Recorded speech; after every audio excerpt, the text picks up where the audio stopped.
Mega Tbull. Today we got to look at the biscuit for you. That's the tier 6 Polish ship. That's what we call it around these parts. Blyskawica, something along those lines. Swirsky there. In this game, slot 2, I didn't have the concealment on there. I had the 10% damage boost to the shells. That's what I usually run on the Friesland. Uh, Normally you'd want to put more concealment on this ship if you happen to have that. Just a note on the commander build. Here we're going to be talking about how to deal with carriers that are playing you well as a destroyer. Right now, a good carrier player, in my opinion, is going to often spend at least the opening part of the game, if not the entire game, kind of attacking the destroyers, hovering over them, keeping them lit, hopefully having teammates shoot at them, and dropping them with whatever, torps, bombs, whatever. And if you can counter those guys, get them off the board, that really reduces the enemy team's ability to capture and control the bases, reduces their ability to spot, and overall dramatically increases the win. So here we go. We're already light in support. We got one cruiser back here, and I'm hoping some other guys are going to deploy over here. Wanted to challenge A. Of course, it's a risky proposition due to the fact that the carrier might be out there, and we're on a weakly supported side, but wanted to sniff around there. Plane's coming right for us, though, and we knew right about 3 kilometers we're going to get spotted. So immediately we're basically trying to get away from here, trying to get undercover. Didn't check what kind of carrier it was ahead of the game. One of those Soviets that just drop carpet bombs or whatever you want to call them, skip bombs, I guess. So very dangerous. And that's, we're going to see, okay, well, maybe he's going to lose track of us here. Once we disengage, he gets a new set of planes or not. But he's actually going to come, he's going to kind of keep an eye on us until he drops spot, and then he's going to kind of anticipate where we're going next and proceed to attack us. So what we want to do in this situation, we have a couple options. I mean, we can't move into the cap, okay? Let's get one thing straight here. That's not going to work. But we can either go into like a clump of our teammates. Typically, there's going to be a few black hole formations on your side where everyone's clumped up into one super gravitational object located in a densely packed area. You can do that and rely on those AAs and then let the planes say, okay, well, I keep losing my whole formation before I can really do anything. Not worth it. Or like here, we're just trying to disengage. I'm running for it. We're already down a quarter of our health. This is a serious problem. Multiple ships shooting at us. Carriers playing the destroyer well. Now, the game is designed so that certain things can counter other things, right? And the carrier is designed to counter the destroyer. So if it's doing what it's supposed to be doing and it's doing it well, you have to admit that you can't, you can't grind through that. I can't just push into the team here and say, well, the plane's going to keep spotting me, he's going to keep bombing me. Oh, well, I guess I'll only last 3 minutes this match instead of 2, or 2 minutes instead of 3 minutes. Don't do that. Okay, so here we're actually transitioning all the way to the other end of the board. Why is that? Well, we got a destroyer who very bizarrely is playing at least a square and a half away from the cap, which he was spawned north of and which the red team basically conceded. But he didn't have any interest in capping that, so we recognize an opportunity there. And we also see the destroyer over there. And we think, okay, well, let's try and get the cap first and foremost because they got our A that we spawned on that we weren't going to be able to hold. If we can get this, we can tie the background scoring, counter the destroyer. All right, now we're starting to get a couple of good plays that we're on the board to do, right? Capture bases, counter destroyers, spot team. So I'm also going to try and proceed towards the Salt to Sea, and then we can spot their black hole formation just sitting in their base. Okay, let's high tier game. Most people just sit in the base the whole game. So if you can get angles to spot them, well, your backline betties that aren't doing anything, holy God, look at these widespreads. Tough to dodge, yeah.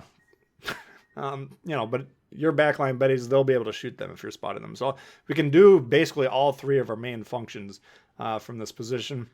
But basically, we just got away from the carrier, right? And he might have found that other destroyer when he was anticipating trying to find us. Luckily, both of the destroyers on our team or at least those 2 were kind of next to each other.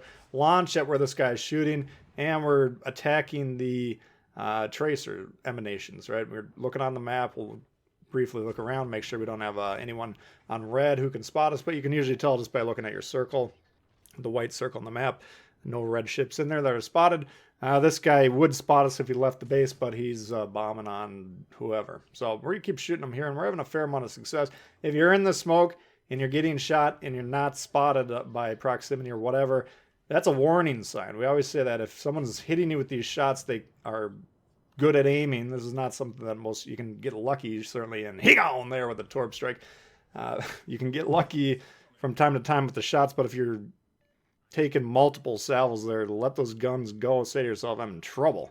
Okay, especially if you have no support ships around you and you're in the cloud, you don't really have good intel on what's going around you. Stop shooting, get out of there, live to fight another day. So, yeah, it took us 4 minutes to get our first damage to contribute to the map. We were effectively shut out for the first third of the map, and that's such a strong carrier play, and that's why when you get a good carrier on your team, it's a huge asset to you. Now, I don't know if we lost him. Okay, I mean, he might have got distracted by the other guy or whatever. Now it's looking like he's reverting more towards bombing cruisers or whatever he's trying to do. Maybe he's still looking for that other destroyer. Whatever it may be, we got rid of him, right? So either try and get out of there, use the islands to make it harder for him to find you. Go into clumps of your teammates that will shoot his planes down, and then that'll allow you to get away. You got to just kind of get off of his... You can't be in front and center in his mind, right? Let him get distracted by something else. Let him say, okay, this is costing me a lot of planes. I'm not getting a lot of destruction, damage, whatever. I'm not getting any effective results by pursuing this guy anymore. Let me do something else. Then when you finally break hold of his grip on your basically what you're trying to do, then you can become more useful. So now we've moved into their home cap here. Getting the home cap is always a great thing because, number one, it's a built-in source of income, so you're guaranteed to basically have a double swing, right? If you capture an uncontrolled base, great. Now you've added income to your team, but if you capture a controlled base by the enemy team, you're taking away income, and then you're adding it to your own team. That's a double whammy. So strong play there. All the red are in the southwest quadrant of the map. There's no caps to control over there, so it's a bad formation. But we're certainly going to go ahead and try and capitalize on that, right? And in these domination mode games where we have 4 caps and they're in these diamond formations like this, there's a few maps like this.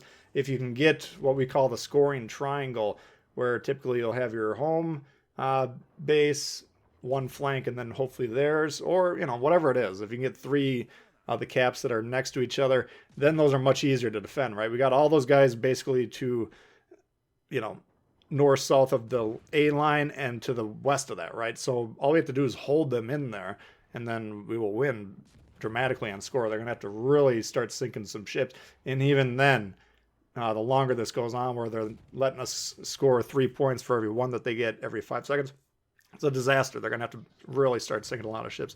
So very strong there. And this all came from, what looked like a busted game. We could have gotten into A, got spotted, got killed by the destroyer, the cruisers, the battleships, whatever were over there. This could have been a very easily a 2-minute game, and on to the next. We wouldn't have no idea, and our team would have lost probably, or they would have had a harder time for sure. But we kind of took like a well-played, counter to what we were trying to do and got out of it. So that's what you need to be trying to do. Yeah, it is difficult in the destroyers with the carriers, especially if they decide you're the guy I'm going to go for, right? And like I said earlier, that's really what you want out of the carrier players. If they can really harass those destroyers, get them off the board early, you're going to have a lot of success. Now we're thinking, okay, let's go ahead and seal the deal here. We're up 2 ships, not bad, and they're, they map control's abysmal. In fact, they're in serious trouble. But if we can get A, well, that all but guarantees it, right? They still got a carrier on the loose. They still got some ships that can do some damage, and you never know. You never know. You keep in mind, you're on the blue team. Blue team's not trying to win the game. They're trying to lose the game often.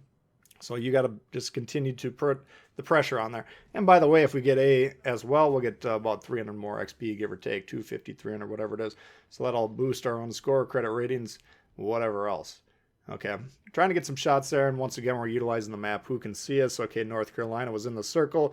Yes, the cruiser that we were shooting at was in the circle, but they don't have line of sight. When we zoom out, we can see they're blocked by smoke islands. We're free to shoot plain spotting us, sure, but not the end of the world. Very dangerous play here. Now, he's zoomed in. He's firing down range. He's not obviously trying to ram us, but that's a problem because these guys are going to be shooting at him, and you don't want to be near your teammates ever, basically. I mean, you want to be spread out in general, unless you're doing the I want to hold your hand strategy, in which case, congratulations. But this is one of the real easy to identify reasons why you wouldn't want to be close to someone, because if I'm not spot on their screen, but they might well hit me, they'll reset me, make it harder to capture this base. North Carolina, okay, we get some torps in there. I'm thinking he's probably not long for the world, and there he goes down there, but wanted to make sure. And now here's something that a lot of players you kind of miss. Okay, where's the pole beta going? We can't really tell. There's like 3-4 plane formations above on the map. We use the torpedo indicator. Okay, is going right to left, and then we were going to turn around, go to the left, rather cut them off rather than trying to go around the long side of the island. So keep that in mind when you're pursuing ships. Anyway, that's a look at the biscuit for you guys. Hopefully you did enjoy it. If you did, please hit the thumbs up, new to the channel, consider subscribing.